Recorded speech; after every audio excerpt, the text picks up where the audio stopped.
আপনারা হয়তো অনেকেই খেয়াল করেছেন যে ভেন্ডিকে যখন এইভাবে ভেঙে দেওয়া হয় বা ভেন্ডি যখন কাটা হয় ভেতরের থেকে একটা পিচ্ছিল জাতীয় বা আঠালো জাতীয় জিনিস বের হয়। এই ভেন্ডির উপকারিতা কিন্তু এই আঠালো জাতীয় জিনিসটাই দিতে পারে, যেটিকে বলা হয় মিউসিলেজ। এই মিউসিলেজ বিশেষ এক প্রকারের সলিউবেল ফাইবার। আমরা যখন ভেন্ডি খাচ্ছি তখন এই সলিউবেল ফাইবার আমাদের স্মল ইন্টেস্টাইনের মধ্যে কার্বোহাইড্রেট এবং কোলেস্টেরল অ্যাবজর্পশনের যে সমস্ত রিসেপ্টারগুলি রয়েছে তার মুখগুলিকে গিয়ে ব্লক করে দেয়।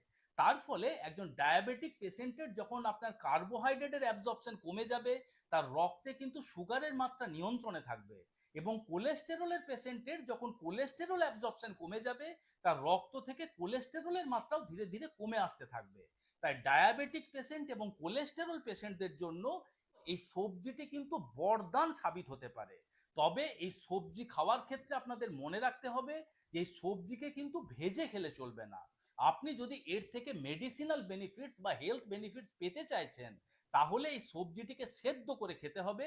অর্থাৎ সবজিটিকে আপনি এমন ভাবে খান যেভাবে এই সবজির মধ্যে পিচ্ছিল জাতীয় জিনিসটি বর্তমান থাকে।